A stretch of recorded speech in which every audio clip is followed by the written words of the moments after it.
Assalamualaikum warahmatullahi wabarakatuh.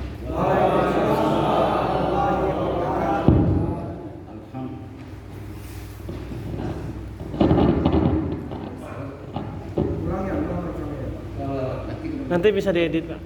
Bisa dipotong edit.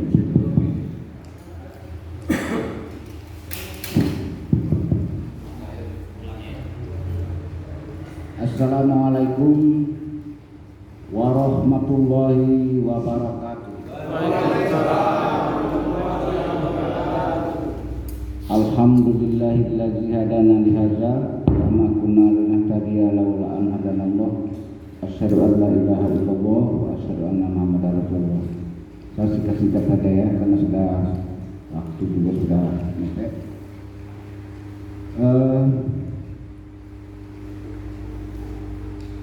Saya datang kemari sebenarnya ingin meluruskan yang sudah bengkok, membetulkan yang sudah terlanjur salah. Ya, di dalam adab dikatakan begini, kalau kita tongkat kepalanya dinyatakan. Halo, kepalanya bukan. Halo.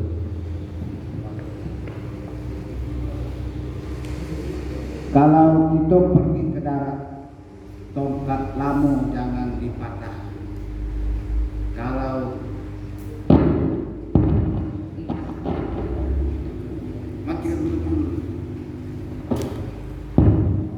Assalamualaikum warahmatullahi wabarakatuh. Alhamdulillahilladzi hadana li hadza wa ma kunna linahtadiya laula an hadanallah. Asyhadu an la ilaha illallah wa asyhadu anna Muhammadar Rasulullah. Rabbi shrah li sadri wa yassir li amri wa ahlul 'uqdatam min lisani wa yafqahu qawli.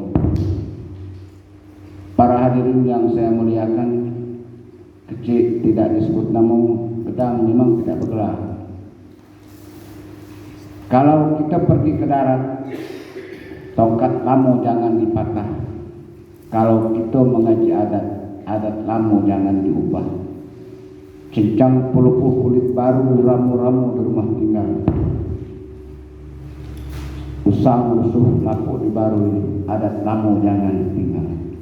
Sekarang orang Jambi ini, termasuk bapak-bapak di sini, sudah meninggalkan kepada janji. Dari potongan baju saya tahu ada yang kakinya 3, ada yang 5. Ini sudah tinggal. Kancing baju ini harus 5, melambangkan Pancasila dan 5, pucuk undangan 5, hukum Islam dan 5, rukun Islam dan 5. Lihat sendirilah para sahabat. Ikat samping, ikat sarung bapak-bapak sudah berubah. Ada yang sebelah kiri, ada yang sebelah kanan. Ikat sarung ini ada 15 macam yang saya kuasai. Tetapi untuk beradat itu sepit udang. Itu apa gunanya? Adat itu menyuruh kita ke air menjadi buaya, ke darat menjadi harimau. Datang musuh kayak ikan. Jadi kalau perempuan kan itu juga dalam langkah. Apa ya bapak? Tuh, ya kan? Kecil bergelar, gedang banamu. Kecil banamu, gedang bergelar. Kecil sudah dipotong kambing oleh orang tua kita masing-masing. Resmikan nama kita. Tetapi kita gedang, lah umur 60, 70, tak juga bergelar. Apa arti itu Pak? Kita tali karena asam, tabuang karena hampu dalam melaksanakan hukum adat. Mohon maaf bapak-bapak, saya punya buku lengkap, judulnya Supit Gading Gama Ibu, Hukum Adat Milik Jambi. Itu menjelaskan seluruh hukum adat Jambi, hasil penelitian saya 48 tahun Bapak. Hasil studi banding 6 provinsi di Indonesia. Dari 19 wilayah hukum adat di Indonesia ini yang cetuskan oleh Snow Horgroni, hanya Jambi yang ilmiah sistematis hukum adat. Sayangnya kita orang Jambi tidak mau tahu. Kita gilo-gilo seluku baik, gilo-gilo berpantun baik. Bukan tidak boleh berpantun, bukan tidak boleh berseluku. Pantun dan seluku itu alat komunikasi untuk menyampaikan pesan-pesan adat, untuk menyampaikan pesan-pesan hukum adat. Nah, inilah yang merusak Jambi. Pasak kunci elok dipandang, sampai pandai membuka. Jika mati beruk berutang, simpai tegadai ke rumah raju. Nan tegadai ke rumah raju sekarang adalah tokoh-tokoh adat Jambi, termasuk saya. Yang merusak hukum adat Jambi itu orang adat. Ya, coba saya tanya bapak-bapak, siapa bapak-bapak yang tahu berapa macam hukum pokok dalam hukum adat? Ada ya? Berapa macam kesalahan bujang gadis? Nggak tahu. Berapa macam kesalahan anak bini kalau dia berselingkuh, berapa macam? Berapa macam namanya pintu salah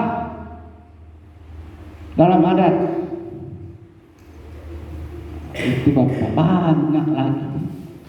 Saya menulis buku ini masuk di dalam hukum adat Jambi itu bapak. Kalau kita mau kembali ke belakang, pada tahun 1275 Masehi, Jambi ini adalah pusat kerajaan Melayu Suwarna Bumi Sumatera. Pusatnya di Candi Borojambi. Nama rajonyo Srimat Trailokia Raja Maudi Busana Mawarma Dewa. Tuh. Datang serangan dari Jawa, dari Kediri, maka terjadilah perang atau Pamalayu yang dibawa oleh Kebo Anak Brang, namanya membawa laskar 3.000 orang. Selama 19 tahun dia berada di Sumatera. Maka kita ini ada yang kuning, ada yang putih, ada yang hitam, ada yang tinggi, ada yang pendek. Kita ini juga keturunan dari Jawa. Karena 19 tahun tentara yang 3.000 itu kawin di Melayu. Mulai dari kami terus sampai ke Aceh sana. Itu Bapak. Nah, pada tahun 1294 dia kembali ke Jawa. Dibawa 2 putri Melayu, yaitu Dara Petak dan Dara Jingga. Singkat cerita, Dara Jingga kawin dengan Anang Warma, melahirkan anak Adit Warman. Ketika Adit Warman besar, umur 52 tahun, dia kembali ke Sumatera. Karena dia merajuk dengan Raja Jawa, dia tidak diangkat menjadi Raja Jawa. Lalu mampir di Damasraya, karena pusat kerajaan Melayu sudah dipindahkan dari Morojambi ke Damasraya. Ketika itu mamanya atau pamannya Raja Rendra yang sudah menjadi raja, tapi sudah tua. Oleh mamanya, kamulah jadi raja. Maka tahun 1337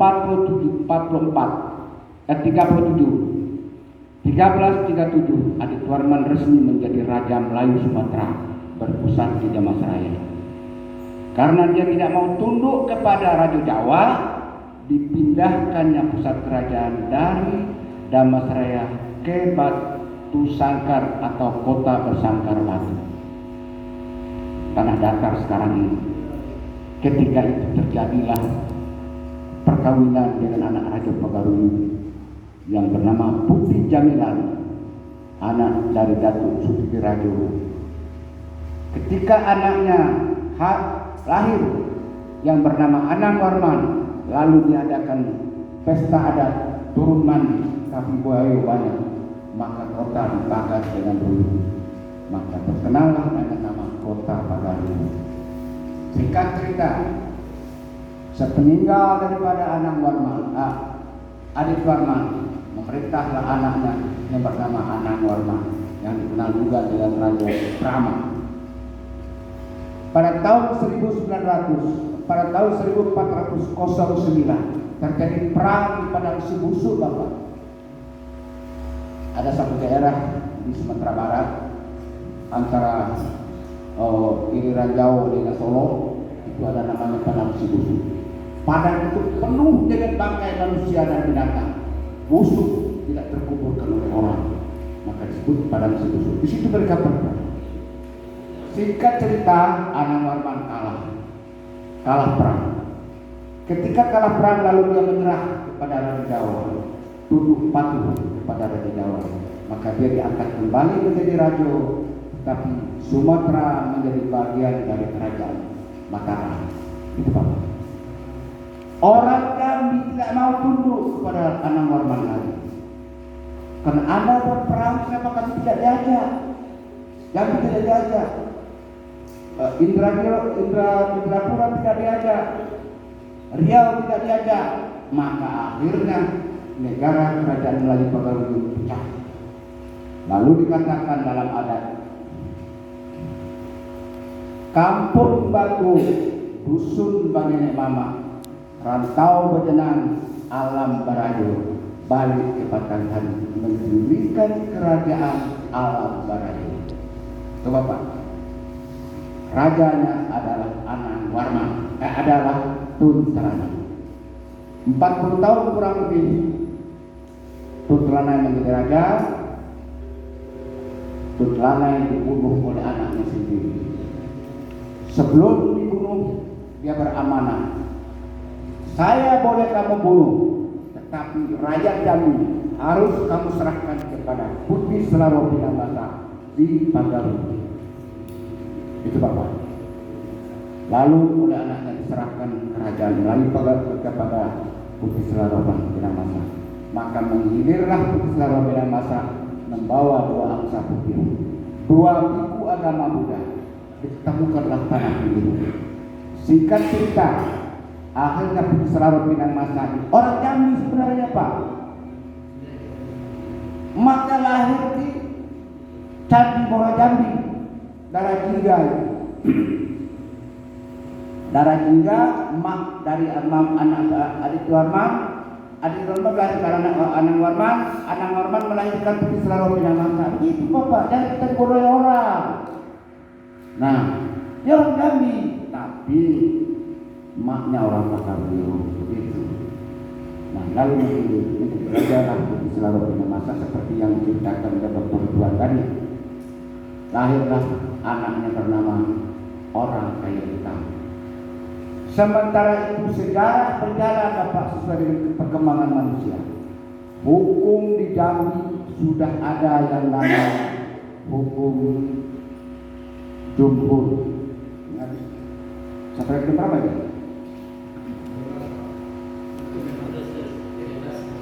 Ya, ada apa pada jumhur? Jumhur itu hukum dari agama Hindu, Buddha. Ini kita dulu Buddha Bapak. Jangan bapak-bapak bilang saya tidak ada turunan Buddha, bohong. Ini kita dulu Buddha. Islam belum masuk, Islam baru datang ke abad ke-11, tapi belum menjadi agama kerajaan. Baru menjadi kerajaan ini dia.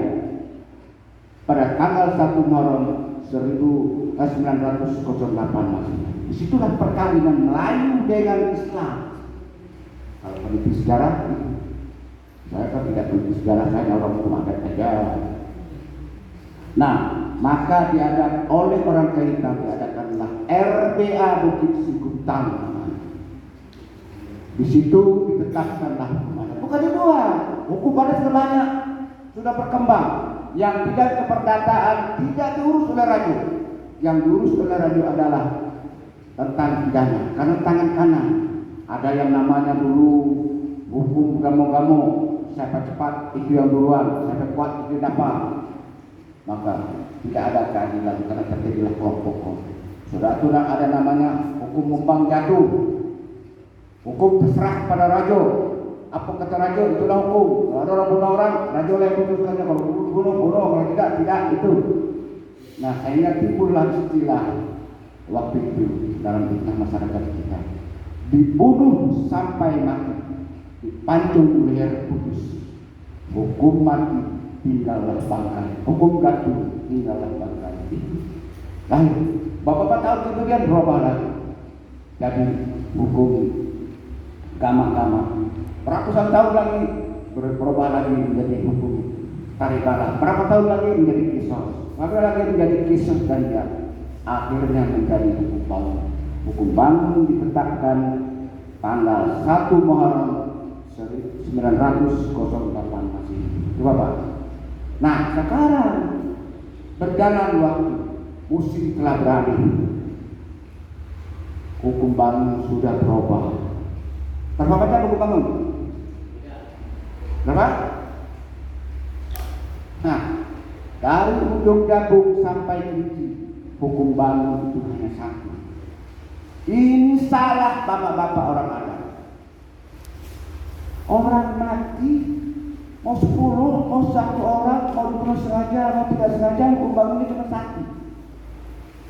Beras 100, kerbau 1 ekor, sama semanus. Sementara korban atau keluarga korban yang tinggal tidak dapat apa-apa. Orang ada mau makan kerbau bangun, kerbau haram. Nah, ini Bapak Ibu yang satu. Hasil penelitian 48 tahun. Tidak ada satupun buku di Provinsi Jambi ini yang memuat buku adat Jambi. No. Di belakangnya saya tulis. Hei orang Jambi, termasuk Bapak yang di Kecamatan Batang Asal. Hidup jangan mengepalang. Tidak kayu berani makan. Tidak sombong berani nabi. Takut habis jangan berani. Maksud saya, hukum ada sekarang sudah rusak. Mari berdebat dengan muter Agus ini selama napas masih hidup. Untuk kita perbaiki kepada Jambi yang sudah rusak. Itu Bapak. Nah, saya tulis. Hukum adat Jambi itu 5 gaji, 4 genap, 9 sepuluh. Kalau Bapak menguasai ini, maka itulah hukum adat Jambi. Bapak akan menjadi ahli hukum adat. Nah, itu Bapak ya. 5 gaji ini dia. Itu dalam diktat ada kesingkatan. Ini dia. Diktat tereh tangobat.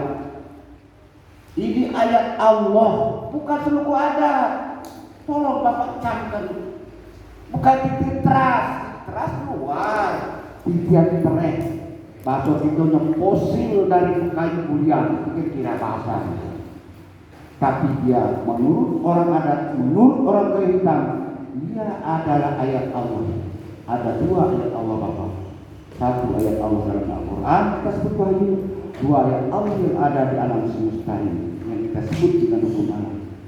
Ada banjir, ada gempa bumi, ada musibah, ada COVID. Bapak pakai masker itu, COVID itu tanggungan. Kenapa? Karena ayat Allah yang ada dalam Al-Quran tidak kita laksanakan. Banyak maksiat di Bapak. Peluk cium cinta kilat banyak. Saya kan hati, maka saya tahu. Di mana kamu berbuat? Di belakang rumah Pak. Tak berbuat. Kapan? Habis maghrib Pak. Saya kan hati. 5 tahun saya di hati pengadilan dan pidana. Saya orang yang berani mengantam melawan dengan kejat. Kalau Bapak membaca koran, saya tidak berhenti koran di rumah. Duduk 2006, 2007, 2008 nanti saya begini dengan kepala kejaksaan begini. Kemas saya rahmat. Saya orangnya. Saya bilang, woi bodoh kamu. Saya bilang, jaksa tinggi saya bilang bodoh Pak. Demi Allah. Kamu saya. Tapi ketika waktu itu kan saya tidak hati. Kalau sekarang kan berani Pak. Paham itu. Ini Yesus. Ini sumber hukum adat Pak. Saya tidak bisa menjelaskan satu-satu karena tidak ada waktu. Dari sinilah mengalir seluruh hukum adat yang diajarkan kepada bapak-bapak pucuk undang itu. Undang 8, ya kan? Salah, dalam pucuk itu di atas, Pak. Dunia mana bapak pergi? Yang ada pucuk di atas, tinggi. Nah ini dia, tempat mengalir sebuah hukum. Nah dari sini menjadi hukum dasar. Hukum 4 hukum dasar, Pak. Kalau dulu undang-undang dasar, pucuk undang 65 ini kalau dulu sama dengan Pancasila.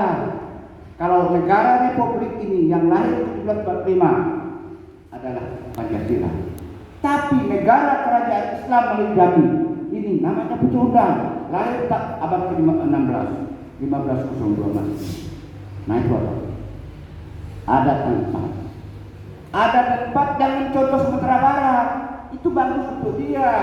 Kalau Sumatera Barat, adat yang sebenarnya adat yang diadatkan, adat yang teradat, adat istiadat. Gitu. Kalau kita tidak, adat yang sebenarnya adat yang teradat, adat yang diadatkan, dan adat istiadat. Itu apa? Mari kita lihat. Adat yang sebenarnya adat ini sunnatullah. Contohnya perempuan harus kawin dengan perempuan. Tidak boleh perempuan kawin sama perempuan. Coba sekarang berkembang bapak LGBT itu. Bayangkan otak kita yang memikirkan, kalaulah perempuan di dunia ini kawin sama perempuan, laki sama laki, besok tak ada beranak lagi manusia, tak ada manusia, kiamat. Tahun depan tidak ada manusia lahir di bumi. Kan akal jalan, ya kan? Bapak punya ayam di rumah kan? Coba lihat ada nggak ayam jantan kawin sama ayam jantan? Yang betina kawin. Artinya apa? LGBT itu lebih rendah dari binatang dari keluar. Nah, ini menentang adat yang sebenarnya. Itu. Kemudian yang kedua, adat yang teradat. Bapak ya, orang adat teradat memakai pakaian adat ini secara baik. Tolak belangong harus dengan kencana. Tolak belangong harus kancingnya 5. Itu teradat begitu Pak. Kalau tak minggirlah dari adat. Kami tak ngajak Bapak tak masuk dari lembaga adat. Mau lari dari kami pun tidak masalah. Silakan aja. Tinggalkan pun jauh. Enak kami dapat. Memang. Ada yang mau? Ada yang mau lari dari kami? Bilang, jawab ada apa tak? Nah, kalau tidak ada ikut aja. Ini teradat. Oke? Kalau kita menjual Pak, teradat menyerahkan barang yang dijual. Pembeli teradat membayar harga barang yang dibeli. Ini sunnatullah. Orang primitif kayak orang modern kayak mau bupati kayak mau camat kayak mau rakyat ke sama. Tapi tidak. Ibu teradat mencintai anak, anak teradat menghormati. Kenapa? Yang ketiga, adat yang diadatkan. Nah, gimana contohnya adat yang diadatkan Pak? Dari dulu sudah diadatkan oleh nenek moyang kita. Cek disebut namu, gedang disebut gelang. Alam dulu 60, gak ada gelang. Sampai salah Pak. Yang salah bapak-bapak yang tua. Kenapa orang tidak diberi gelar? Bapak-bapak bisa digugat ke pengadilan loh. Kenapa? Itu lembaga adat. Itu melanggar, itu namanya melanggar PMH Pak. Pasal 1365 buka kan? Bisa. Bahaya Bapak. Nah inilah yang saya bilang.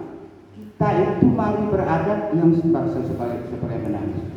Jangan selalu kita talilik oleh asam, melayang oleh karena hampu. Ini yang saya harapkan. Jadi kita harus bergelar. Nah, nanti saya akan memberi gelar Bapak Camat kita. Semoga dengan gelar ini dapat dipergunakan. Karena gelar itu apa gunanya Pak? Gelar itu senjata. Bapak sudah dikukuhkan oleh lembaga. Oke, saya setuju. Bapak sudah dilatih, ya setuju. Tapi Bapak tidak berwenang untuk melaksanakan kekuasaan kehakiman yang diatur oleh undang-undang. Karena syarat belum cukup, gelar tidak ada. Sebab orang yang tidak bergelar, walaupun umurnya sudah tinggi, sudah tua, walaupun kesarjanaannya profesor, doktor, tetap kecil dalam adat. Orang kecil dalam adat. Kali bahasa tabuang babu dalam bapak. Nah itu. Nah kalau kita mau beradat, kita penuhi syarat-syarat adat. Banyak yang salah bapak di tengah masyarakat. Orang pengantin yang namanya Raja Sehari, ya kan? Pengantin itu kan Raja Sehari kan, nak daruh, beberapa bulan. Tapi Raja Sehari sekarang bukan. Sekarang bukan Raja Sehari. Bapak dan mak adalah Raja Sehari, belajar jadi Raja Sehari. Itu. Jadi kalau bapak punya anak 10, berarti 10 kali kawinkan anak. 10 kali bapak pengantin. Lagu-lagu ada lagi tidak, ada lagi dah.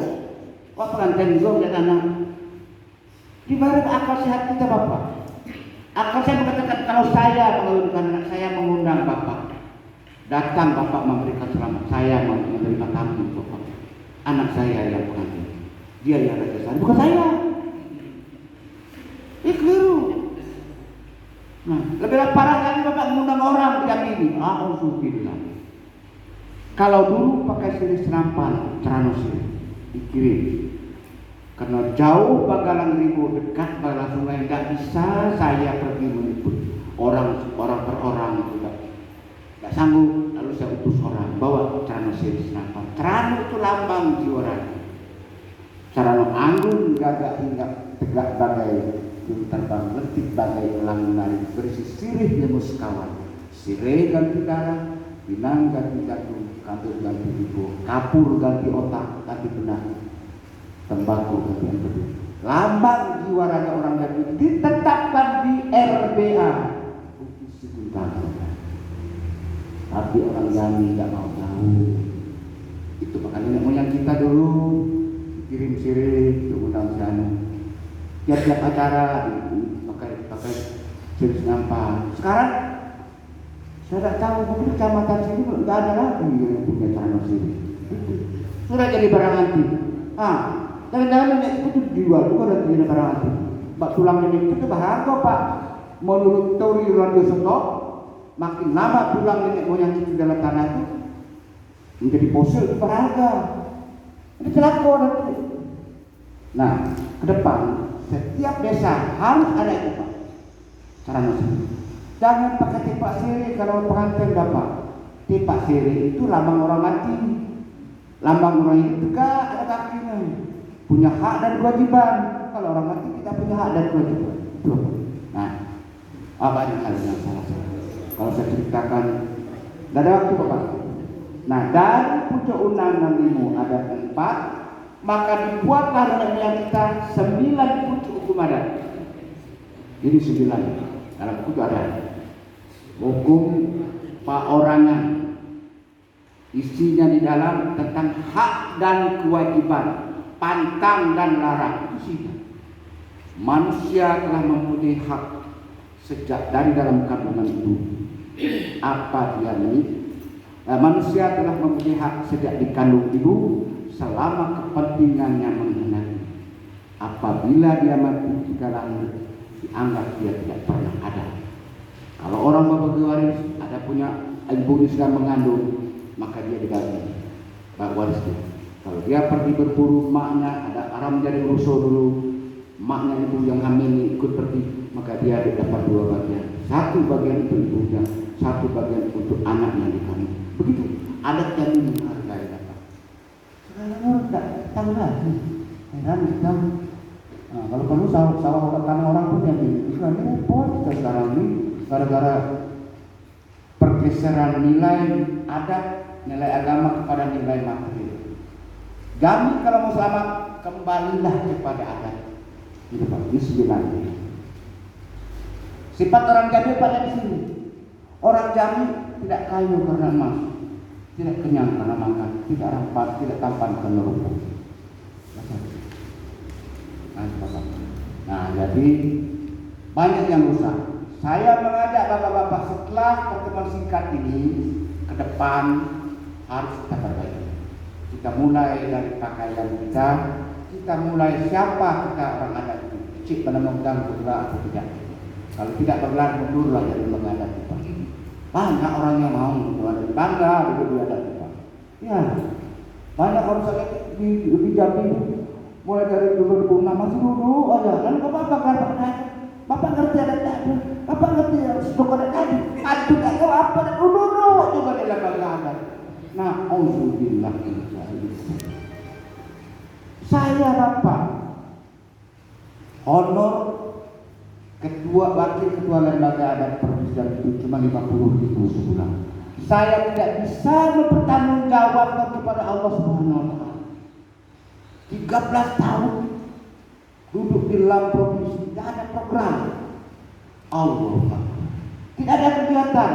Allah. Itu. Nah, perbaikilah. Jangan. Saya kira di sini hampir sama lah. Karena bapak dengan kuliahnya bintang, ya mungkin anak-anak ini tapi diri sedikit tapi ada. Ya kan gitu kan? Nah, ini kita perbaiki. Maka saya katakan kepada ketua lembaga adat kabupaten, kalau Pak Camat nanti sudah digelar juga, sebelum ayam berkokok tahun 2001, bapak-bapak ini harus sudah pakai gelar.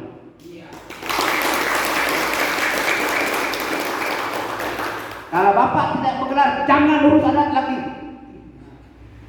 Bapak tidak beradab, beradablah mulai dari diri sendiri. Gelar itu bapak, bukan. Dah ada lagi wah bapak banyak punya rumah, bapak miliar punya di rumah. Mau tukar dengan dah tokoh yang jadi. Jadi gelar sangat istimewa sekali. Mau dibeli tidak ada orang jual, mau dijual tidak ada orang yang mau beli. Coba Pak Martin mau jualannya tokoh, ada orang yang jual mau beli coba. Itu gelar itu kemuliaan yang melekat pada diri pribadi. Makin tinggi sosial ekonomi seseorang, makin besarlah gezahnya sebuah gelar. Itu bukan apa-apa. Gelar itu merupakan pisau bagi kita, bisa mengurus anak keponakan kita, menyelesaikan silang sekitar kita berwenang. Gelar itu menjaga diri kita, Bapak. Kalau sudah bergelar, lalu pulang ada malam-malam kadang durian orang. Rasulnya tidak tahu. Tadi pagi Pak Baru dengan saya, dia keluar pakai baju singlet ke kamar. Dia babalik, dia tahu. Wah, ayah Pak Utar pakai gelar. Dia